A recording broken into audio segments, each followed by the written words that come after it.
That's not going to happen. Hands down, that's not going to happen. But we will cover some ground today. But just really, I hope you're enjoying the stories. They're stories that you probably are familiar with, stories that maybe you grew up with. But it's always good to be reminded of a story, isn't it? And it's always good to reread a story and to walk through that story kind of slowly, look at some of the details, and maybe pick up some things that you didn't notice before. So that's what I hope is happening. And I hope that it is causing you to wrestle with the text a little bit and to deepen your own personal Bible study. Because like I've said before, you don't need to just take my word for it. Don't just, anything I say from here, anything I say from the pulpit, I want it to spur you on to personal growth, spur you on to dig deeper for yourself, because that's what we do as a body. So a little review just to bring everybody up to speed before we jump in and start reading some of this text. Remember, we talked about Genesis 1 through 11, kind of the preface of the Bible, the preface of the whole story of Genesis. And God created mankind, and he's calling them to trust him. He's calling them to trust this story. And there's all these different things that play out. Mankind does not trust him. They turn their back on him. God is still pursuing them through their children, through their ancestors, and God is looking for a family to fulfill this promise through. So God still looks at his creation, says it's good. He still has a plan to redeem mankind right from the get-go, and he's calling man to trust him. And then God found a group of people, really a guy by the name of Abraham, who comes from a good family. They've got this good stock about them. They're people of hospitality. We talked about all of that and just the importance of hospitality in God's people. And they're people that are holding on to this promise and charting a new course. And so God says, I want to take that, and we need to build on it, because you're somebody who's willing to lay down your life on behalf of other people. You're somebody who's willing to put yourself last for other people. And that's what we see in Abraham. And we even see that promise continue in Isaac, and so on and so forth. And so we see that bearing fruit throughout Abraham's descendants. And then we run into Jacob, and Jacob gives us fits. Jacob seems to be kind of the change in the narrative. He's the one that's going to be a little different, a little hard to handle sometimes. And even after Jacob, it's like, man, these kids they're just like their daddy, you know. And so we kind of rolled through these, and the plot of this family is just sort of messed up because of all the decisions. But really, what I love about it is that's exactly what life is like, isn't it? Like, things can be going good for a while, and then things just go bad, or things just get messed up, or people make bad decisions. It would have been too clean and too sterilized, I think, if we would have just kept rolling with Abraham. And even Abraham had his faults, but if we would have just kept rolling with this perfect, Christian family, it would have been too clean, too sterilized, not human enough. Because we're human, we can even relate to Jacob, relate to Joseph. So we get to Joseph, and, if you were here last week, you know my struggle with the dude. Like, he makes some tough calls, in my opinion. And I just have a hard time, reading through his story. And I know that the Lord is with him. We're told that several times. But Joseph, he has these dreams, and it feels like arrogance to me. I know it's probably not, but these dreams of I'm going to share these with my brothers, and they're going to bow down before me, and I'm going to let them know about it. And that's how this is going to play out. And what happens to him? Well, he gets himself thrown into a pit. Then he's sold into slavery. And then all this other stuff happens to him. He gets to Egypt. He gets a position of power. And so it just plays out. And it's just this crazy, beautiful, it's like a template. And we kind of talked about this template that is repeated over and over and over. It's like the same mistakes, the same decisions are made over and over. And Joseph, even though he's not the firstborn, his dad kind of gives him that position of being the firstborn, and he lets everybody know, this is my favorite son. And that comes back to bite Joseph, but it's going to come back to play a significant role in this story as well. And we had this really odd story that's going to come back today, the story of Judah, and all of a sudden, like this pause, we interrupt the regularly scheduled program to bring you a story about Judah and Tamar. It's the pause in the narrative. It's all about Joseph, and then it's Judah and Tamar. And so that was significant. We talked about that, and we talked about how Judah had to go through the angst and had to make his way full circle back into his life. When he slept with Tamar, the phrase, "Do you recognize these things?" And this is kind of where we left off last week. And I wanted to show you. So we kind of talked about how chapters 37 and 38, I believe, they parallel each other, but you have this Hebrew phrase that you find verse after verse highlighted there in the green, and the word is nakar, and it means to recognize. And so you see the author using this, and so Judah is going to pick up on this moment, and when his servant brings in his cane, his staff, his ring, his emblem, and says, "Recognize these," it's this, as a reader, you're supposed to recognize, mind blown. This is the moment where he's like coming full circle with what he did with Joseph, because he led the charge in the whole Joseph thing. He's the one that took the coat to daddy and said, "Recognize these." They got blood on them. And now here he is, "Recognize these." And so this language is really important when you look at the layout and the makeup of the literature here. And so you see in chapter 37, you have boom, boom. 32, 33, that word is used. And then 38, you have it used verse to verse, 25, 26. And then you get to Genesis 42, and it's used back to back in verse 7 and verse 8, talking about Joseph recognized his brothers, but they did not recognize him. The author's trying to paint a picture for you here. The author's trying to point to something that's significant and show you how this recurring theme is playing out in everybody's lives in this world.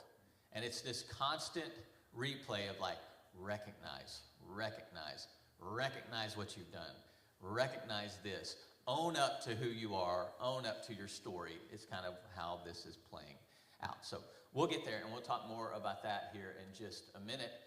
But to start, let's start reading, and somebody read for us a wad of verses here, okay? Who wants to read? But you need to get the whole story, so we're going to read it and just be reminded of it and listen to the beauty of it.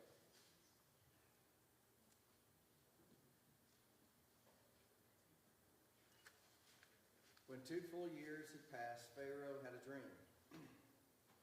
He was standing by the Nile when out of the river there came 7 cows, sleek and fat, and they grazed among the reeds. After them 7 other cows, ugly and gaunt, came up out of the Nile and stood beside those on the riverbank. And the cows that were ugly and gaunt ate up the 7 sleek, fat cows. Then Pharaoh woke up. He fell asleep again and had a second dream. 7 heads of grain, healthy and good, were growing on a single stalk. After them 7 other heads of grain sprouted, thin and scorched by the east wind. The thin heads of grain swallowed up the 7 healthy, full heads. Then Pharaoh woke up. It had been a dream. In the morning, his mind was troubled, so he sent for all the magicians and wise men of the east. Pharaoh told them his dreams, but no one could interpret them for him. Then the chief cupbearer said to Pharaoh, "Today I'm reminded of my shortcomings. Pharaoh was once angry with his servants, and he imprisoned me and the chief baker in the house of the captain of the guard. Each of us had a dream the same night, and each dream had a meaning of its own. Now a young Hebrew was there with us, the servant of the captain of the guard. We told him our dreams, and he interpreted them for us, giving each man the interpretation of his dream. And things turned out exactly as he interpreted them to us. I was restored to my position, and the other man was hanged. So Pharaoh sent for Joseph, and he was quickly brought from the dungeon. When he had shaved and changed his clothes, he came before Pharaoh. Pharaoh said to Joseph, "I had a dream, and no one can interpret it. But I have heard it said of you that when you hear a dream, you can interpret it." "I cannot do it," Joseph God will give Pharaoh the answer he desires.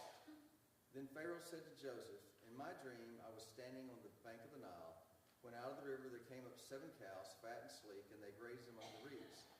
After them 7 other cows came up, scrawny and very ugly and lean. I had never seen such ugly cows in all the land of Egypt. The lean, ugly cows ate up the 7 fat cows that came up first. But even after they ate them, no one could tell they had done so. They looked just as ugly as before. Then I woke up. In my dreams, I also saw 7 heads of grain, full and good, growing on a single stalk. After them, 7 other heads sprouted, withered and thin, and scorched by the east wind. The thin heads of grain swallowed up the 7 good heads. I told this to the magicians, but none could explain it to me. Then Joseph said to Pharaoh, the dreams of Pharaoh are one and the same. God has revealed to Pharaoh what he is about to do. The 7 good cows are 7 years, and the 7 good heads of grain are 7 years. It is one and the same dream. The 7 lean and ugly cows that came up afterwards are 7 years, and so are the 7 worthless heads of grain scorched by the east wind. There are 7 years of famine. It's just as I said to Pharaoh. God has shown Pharaoh what he's about to do. 7 years of great abundance are coming throughout the land of Egypt, but 7 years of famine will follow them. Then all the abundance of Egypt will be forgotten, and the famine will ravage the land. The abundance in the land will not be remembered, because the famine that follows it will be so severe. The reason the dream was given to Pharaoh in 2 forms is that the matter has been firmly decided by God, and God will do it soon. All right, thanks, Jay. Man, what a dream. There's a lot of bizarre dreams in this text. This one is definitely up there with that. A few things. Joseph says, I can't do it, but then what does he do right after Pharaoh tells him the dream? He does it. He says, I can't interpret it can only come from God, but then he just interprets it. He just knows somehow. And so there's all these things going on. And first of all, the cows come out of, what does it say that the cows came out of in the dream? Out of the Nile River. While he was standing by the Nile, they come out of the river and they grazed among the reeds. Now that's an interesting word in the Hebrew. They grazed among the reeds. In the oral tradition, several rabbis talk about, like, that's a Hebrew word that they had no idea how to translate. The Jews didn't have any idea how to translate it. And the root word of it is quite interesting. But some of the rabbis talk about, in the Mishnah and the Midrash, they talk about how this word translated for reeds could also be the word brothers. And so these cows come out, and potentially you get this imagery of them grazing amongst the brothers. Take that how you will.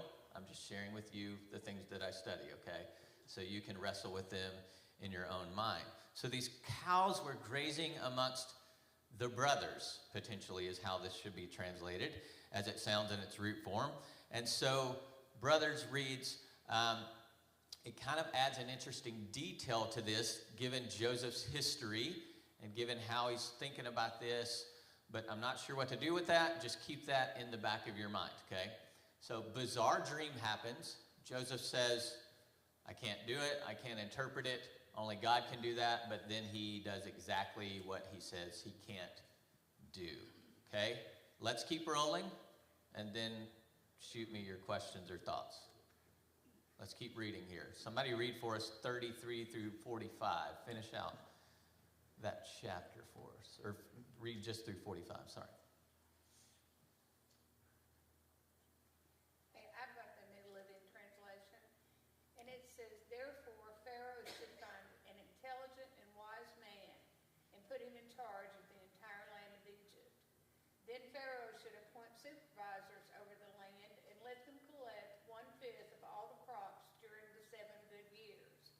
Have them gather all the food produced in the good years that are just ahead and bring it to Pharaoh's storehouses. Store it away and guard it so there will be food in the cities.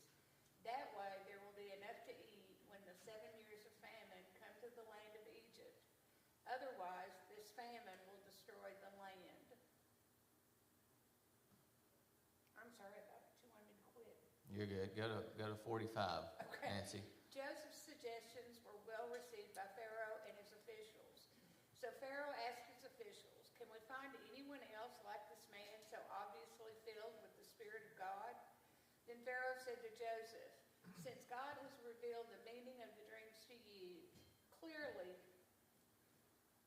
no one else is as intelligent or wise as you are. You will be in charge of my court, and all my people will take orders from you. Only I, sitting on my throne, will have a rank higher than yours." Pharaoh said to Joseph, "I hereby put you in charge of the entire land of Egypt." Then Pharaoh removed his signet ring from his hand and placed it on Joseph's finger. He dressed him in fine linen clothing and hung a gold chain around his neck. Then he had Joseph ride in the chariot reserved for his second in command. And wherever Joseph went, the command was shouted, "Kneel down." So Pharaoh put Joseph in charge of all Egypt. And Pharaoh said to him, "I am Pharaoh, but no one will lift a hand or foot in the entire land of Egypt without your approval." Then Pharaoh gave Joseph a new Egyptian name, which was, You can skip it. Yeah. okay. He also gave him a wife whose name was Asenath. Surely that's not right. Sounds right. Sounds right to me. Sorry. That's right, This is, Asenath. you get the Nancy commentary. I like it. Yeah. I apologize. This Yeah. just popped out of my mouth before I know it going Yeah. to. She was the daughter of the priest of On. So Joseph took charge of the entire land of Egypt. He was 30 years old when he began serving in the court of Pharaoh, the king of Egypt. And when Joseph left Pharaoh's presence, he inspected the entire land of Egypt. All right, you can stop right there. Thanks, Nancy. Okay. I want you to read the rest of the class, okay? I like your commentary. So I read this, and I think, remember, we're trying to ask questions of the text, and questions that intrigue us, questions that can pull you deeper. And I think, what kind of person is Joseph? Now, we've talked about Jacob and just his chutzpah, his gumption, his desire to go after what he wants. He's not the firstborn, but he wants to be the firstborn. He wants the birthright. He wants the blessing. Joseph he's cut from the same cloth. Same kind of guy. Even though he rubs me the wrong way, a little arrogant, a little self-centered seeming, a little narcissist maybe, and these are just my projections. This is my commentary. He's got what it takes, and the Lord is with him. And it's interesting, because if we were to put ourselves in this story, let's say we get a vision, we get a dream, somebody has a dream, we can interpret that dream, and that dream has some really, really bad news, like this dream does. Namely, you have a catastrophic end times, like end of the world famine happening. You're currently not second in command in Egypt. You don't have the power yet. What would our response be if we're in Joseph's shoes? I mean, you know how to interpret this dream, but how are you going to interpret this dream? What do you think about that? What's your response going to be? Yeah, Jay? Well, I mean, if you're scared, you're going to be, different. But I think that's one of the points, is that he has the Spirit of God, so he's not afraid to say what he sees. Right. What blows me away is guy goes from dungeon to second in command in 5 minutes. That's just crazy. Not 2 years. Right. It happened quick. It happened. So we're going to talk about that in just a minute. And we're going to talk about like the timeline there. But the language here is really important, and I think the details are important. And so Joseph, obviously, he feels the weight of what God is up to here. Like he's interpreting this dream. Obviously, God is at work through him. He says, I can't interpret it. I'm going to go off his word. God is at work through him. He's seeing I think Joseph is noticing the repetition in his life. He's noticing how this is playing out. And I want to show you this and see what you think about it. But somebody else raised their hand before we... No? Okay. Yeah, somebody over here. No. All right, you're too shy now. Yes, Ryan. I just want to raise that hand. Oh, thank you, Ryan, for raising your hand. Yeah. I don't imagine it. Yes, thank you. Was there Go ahead. ever an apology or thought behind Joseph still and the Pharaoh's wife and all that kind of deal? Is that all? Oh, not Pharaoh's wife. but Potiphar's, wife, yeah, Yes. Like, yeah. does that ever come back up at some point? Were we worried about men's being met there? I don't think that comes back up, does it? No, I don't think we get any resolution there. It's just kind of, he was thrown in the dungeon, thrown in a pit again. That's important. And yeah, there was just, I'm sure Potiphar's not cool with him. Maybe, I don't know. Is that why they gave him Asenath as a wife? Potentially. Oh, ever. And the daughter, Potiphora, named after Potiphar. Yeah, Do you Bridget. know how to pronounce her name? I do not, no. Again, I've said this before, Nancy. Nobody does, so just, yeah. Okay. Yeah. I was wondering, like, so Pharaoh obviously believes in Joseph's God, but then he doesn't. Like, he believes what Joseph says, but he doesn't really believe in God. Yeah, so a lot of the kings of Egypt, kings of Mesopotamia, Babylonian kings, is whatever God tickled their fancy at the time is typically how you see them operate. I mean, King Nebuchadnezzar's the same way. Oh, your God is powerful. I'll bow down to him. You know, obviously God is with you is a statement that we get a lot. Also, historically, you know, most people think that these are a more Asia Minor group of people ruling Right. Egypt at this time. And then when Pharaoh, you know, with the Exodus, that's a whole different batch. Yeah, So, right. Paul. He's God. He is God, right. He, He's God on earth. he's God on earth. That's what a Pharaoh is. He's divine. Yeah, And so anything that comes from, there's no such thing as an agnostic or an atheist during this time period. Yeah. They all believed in, well, they were all polytheistic. right. And so they believed that all the things of their regular lives had a God associated with it, whether it be the weather, the farm, the Right. Nile, water, you know, all those kinds of things. Yeah. So Joseph is saying, this comes from Yahweh. Right. This comes from Adonai. This Mhm. comes from the Hebrew God. Hmm. And, well, he's not name that, but he is proposing the idea that this comes from a singular God. Right. And that's the strength of this. And Pharaoh's like, I couldn't figure it out. My wise men couldn't figure it out. I got this person standing in front of me figuring it out. Yep. I need to really pay attention to this dude. Yeah. Pay attention to Joseph's God, That's and you right. get a lot of that language. Right. And even you get to Roman society and Caesars are considered. Well, because it benefits him. Right. You know, he's going to be helped by some other God. Right. And so it's this ongoing, you see it play out. Caesars are considered son of God on earth, and that's where you get that son of God language. And yeah, it just plays throughout all of this narrative. Somebody raised their hand. Yeah, Wayne. Well, also, you know, I agree he went from slave to second in command in moments, but he's 30 years old, too. Okay. Think about that. A lot has happened. He won this guy's trust in a brief moment. He's 30. Joseph doesn't have a boring life. I mean, yeah, he doesn't sit around and play on his iPad his whole life. Like, the guy has some experience, for sure. All right, so I want to show you something really cool that I find cool. Maybe you won't. Maybe you're bored to tears. I don't really care. Jacob and Joseph here, just kind of watch how this plays out and watch the template that you see repeated here. Okay, so you have gifts from Dad. Remember the Technicolor jacket, the striped coat, the second coat. There's dreams, and he calls them to listen to those dreams.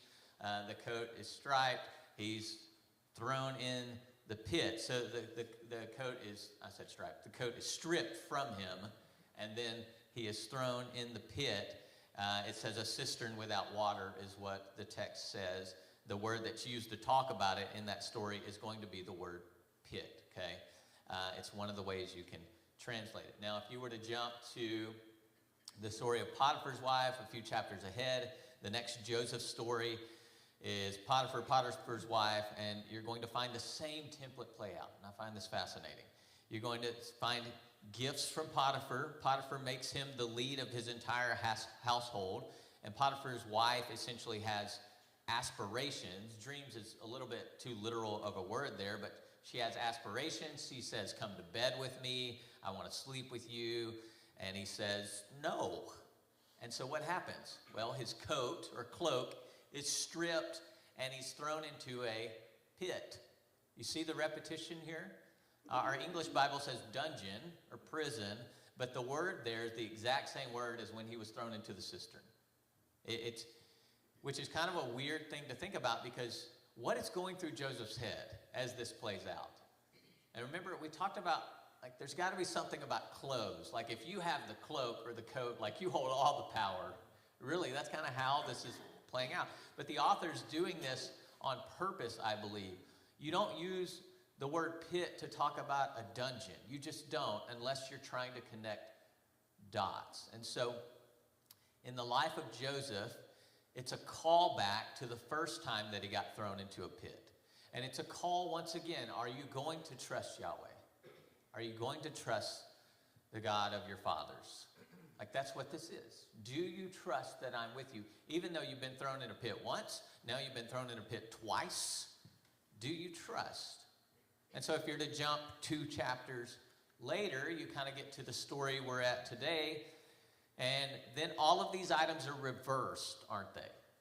They're reversed. It's flipped. What we see is that Joseph gets pulled from the pit, and the very next detail, if you read that in the story today, is that he gets what put on him? He gets clothed with a coat of sense. He puts on that cloak or that robe, and in every other story it was torn off of him. Now it's put on him as if it's symbolizing royalty, because that's essentially what he is in this moment. And Pharaoh says to him, I have dreams, listen to them.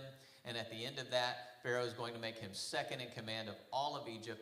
And so this thematic template has worked all throughout the life of Joseph. Gifts, dreams, coat stripped into the pit.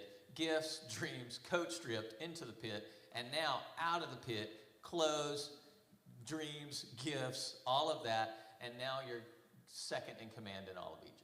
It's fascinating, isn't it? It's fascinating how the author is trying to let this replay in your mind and show you how beneath all the layers, God is at work in this man's life. God is at work in this family's life. And so even through the literary structure, you're pulled to trust in the promises of God. You're pulled to trust that God is up to something, even in the midst of these horrible things happening to Joseph. And Joseph seems to fully know that and fully believe that and lean into that.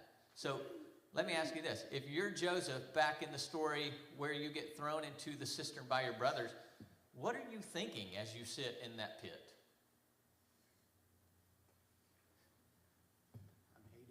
I'm hated.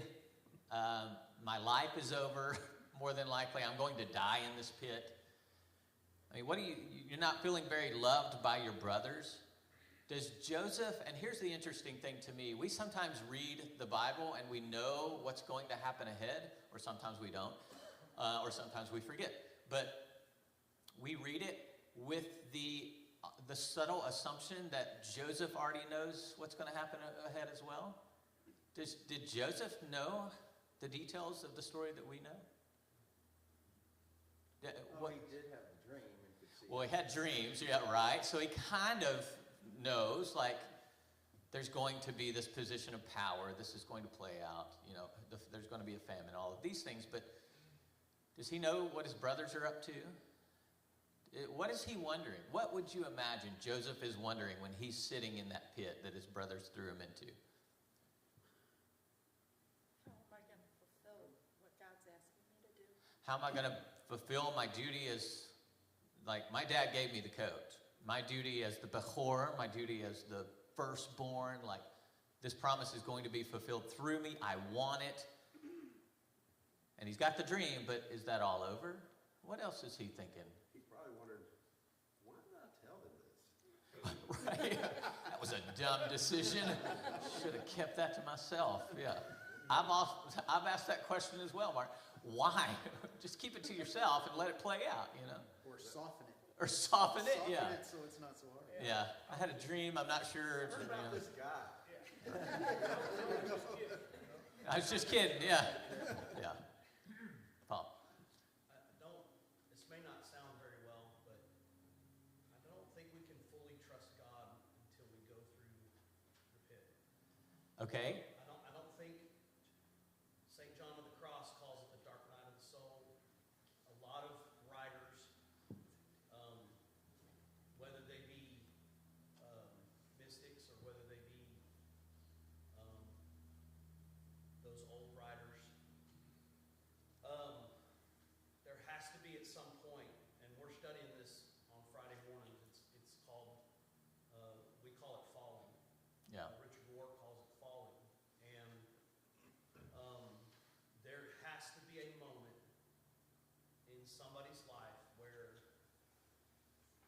seemingly nothing is going as it should.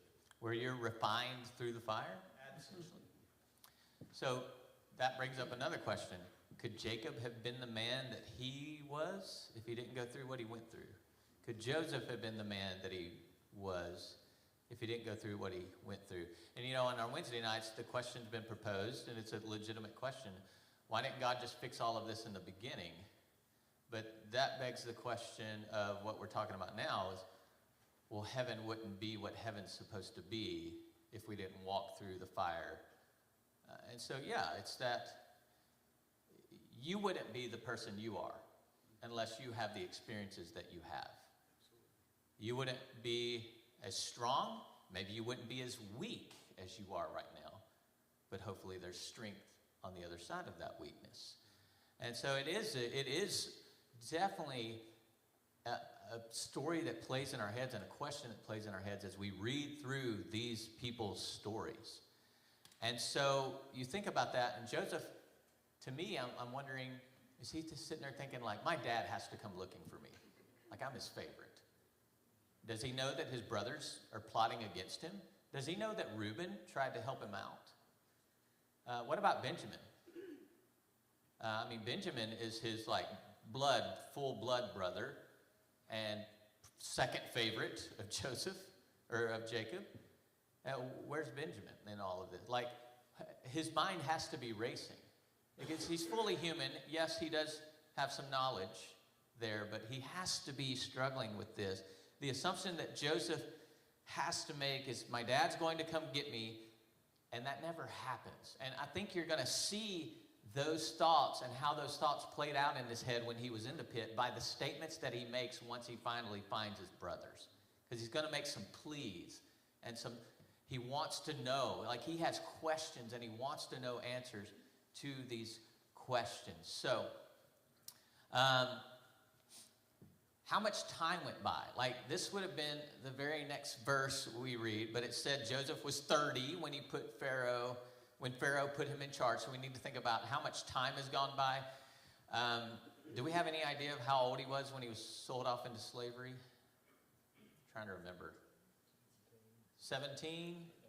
Okay, so 13, 14 years roughly have gone by. Man, that's a long time to wait, is it not? Like, to trust in God? Like, God, is this going to play out? I mean, I'm 30 years old.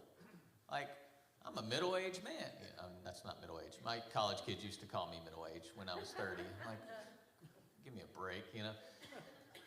But man, 13, 14 years, that's a long time to wait. And he starts to lose hope at some point, I think. I think he starts to lose hope, not that God's going to fulfill these dreams, but he starts to lose hope that maybe he'll ever see his dad again. Or he starts to lose hope that he'll ever reconcile his relationship with his brothers.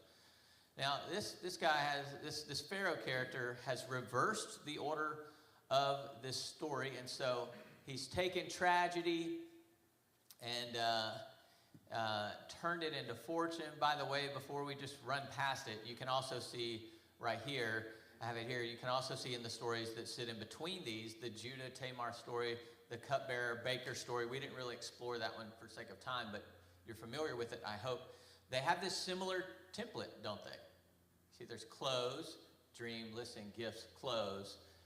It's this same pattern, this same template, these same variables. So Joseph is really at a point in this narrative, and he's having to wrestle with his identity. It's not like he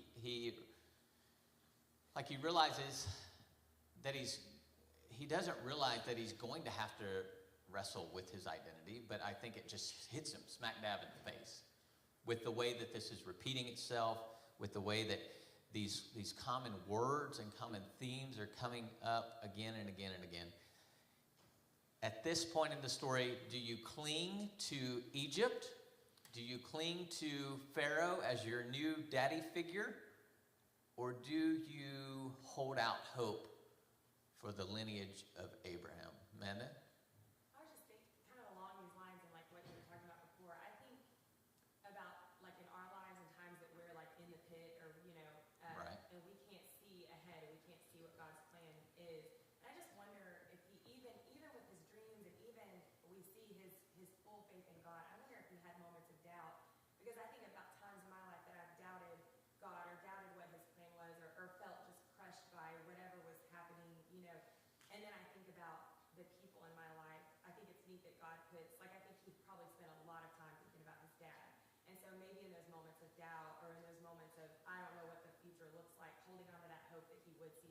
he would reconcile relationship with his brothers. And I think it's really neat to sort of see all of the facets that sort of kept him going, because I think we can apply that to our own lives and think about the times that we don't always know what God's up to or what he's doing in our lives, and sometimes it feels like he's not there. It feels like he's not, involved in our lives. But then we've got these other like glimpses of hope in our friends and in our family and our, I don't know. I think it's neat to see that in this story and apply it to our own lives.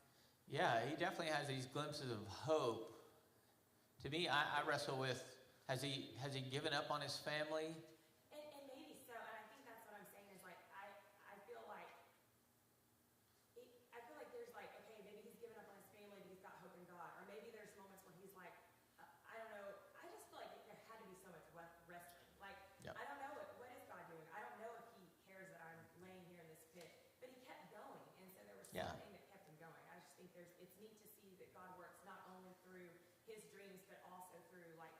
I think there had to be hope that he would see his dad again, because we see that in the story. He's got what his dad had. He's definitely a wrestler. Yeah. He's definitely plowing ahead. And I think about like when I look at that, I'm like, I have to keep wrestling with God through everything, and that it just gives me hope, I guess is what I'm saying. So he's got a pretty sweet gig. I mean, he's set up pretty sweet here. Do you settle in and kind of ride this train to the grave? Or do you hold out hope for what Yahweh is up to? Because you know this isn't the plan, the long-term plan, Paul. The revealing of God too. I mean, we spent a lot of time talking about Joseph, Mm-hmm.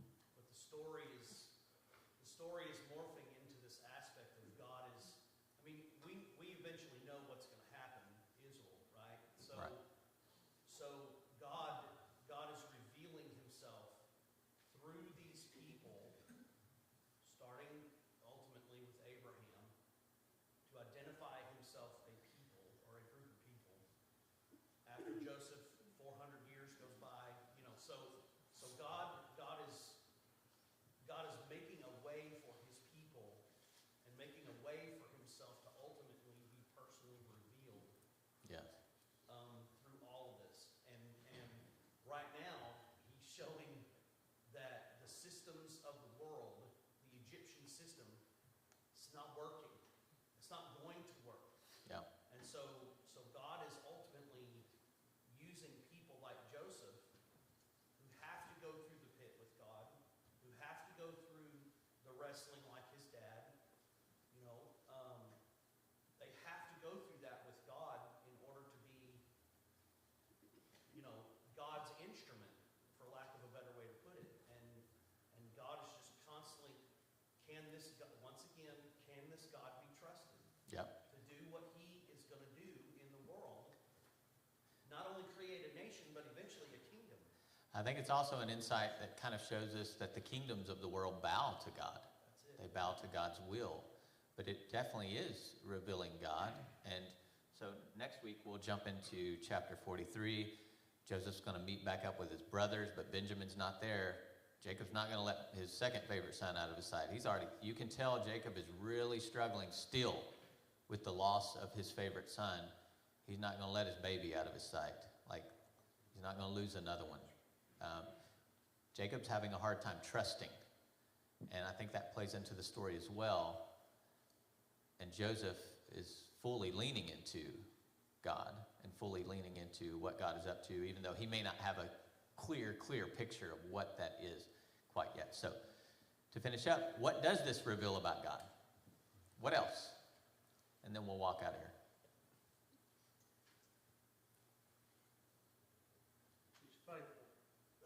He's faithful. Thank you, Rick, from upstairs. He's faithful. He is committed to his people. He is committed to this plan of redemption. What else? He has his own timeline. That's right. He's long-suffering. And therefore, we need to be as well, as we are agents of this plan. Anything else? Leslie Jo? Just love seeing his sovereignty, because you see Joseph have kind of this inkling that his brothers are going to bow to him, and however arrogant or absent-minded it is, wherever he falls on that spectrum. Right. family's going to bow to him. He doesn't know how, but watching God's sovereignty bringing about that plan, him, Jacob, Moses, they all had sort of a premonition of what they thought God was going to use them for and stepped out in wrong ways, Right. each of them, and then God molds them and shapes them and humbles them in different ways and Yeah.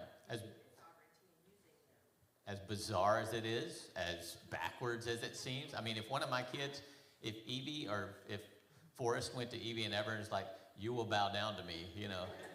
I'm like, yeah, that's already happening. But I mean, we would discipline Forrest, right? We'd be like, don't talk that way, you arrogant little punk. Says that to Joseph. He's like, Right.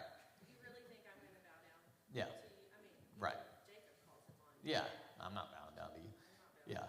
Forrest would be like, Mom and Dad, y'all are going to bow down. Now you're really treading on thin water. Yeah. Just his sovereignty in all of that. Okay. Sovereignty. Christy. That God can use anybody in any situation, no matter where they're at, in the bottom of a pit. Okay. You see God using people all throughout the Bible that are just kind of blurts in the story. Jonah's story, he uses pagan sailors. And they end up bowing down and worshiping God. Yeah. All right, we're out of time. Thanks for your comments. We love you all. I'll see you in about 10 minutes.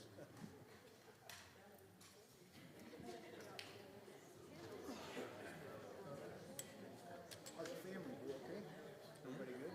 Right here, we got two of our past college girls visiting with us. Oklahoma people, constant flow of them. You don't have no accent from Oklahoma. You can't make fun of the accent. Arkansas.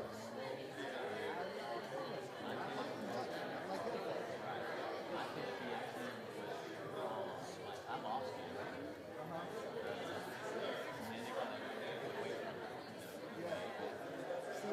And I started reading slow. Right? They don't talk slow like that. No, well, something like that. It's like drawn out. Like, I think you speak a little faster. You could take a nap by the time you finish your sentence.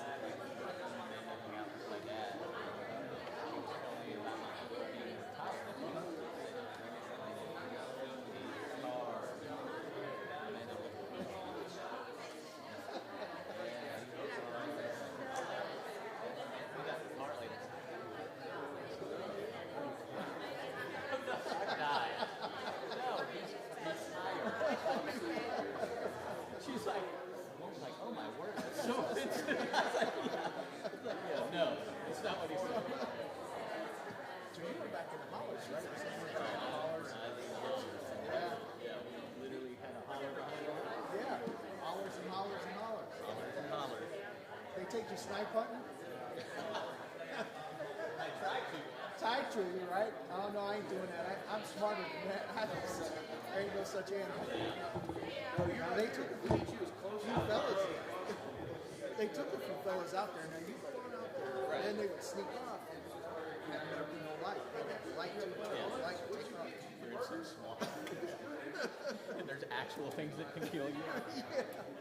Bears. Maybe he didn't say something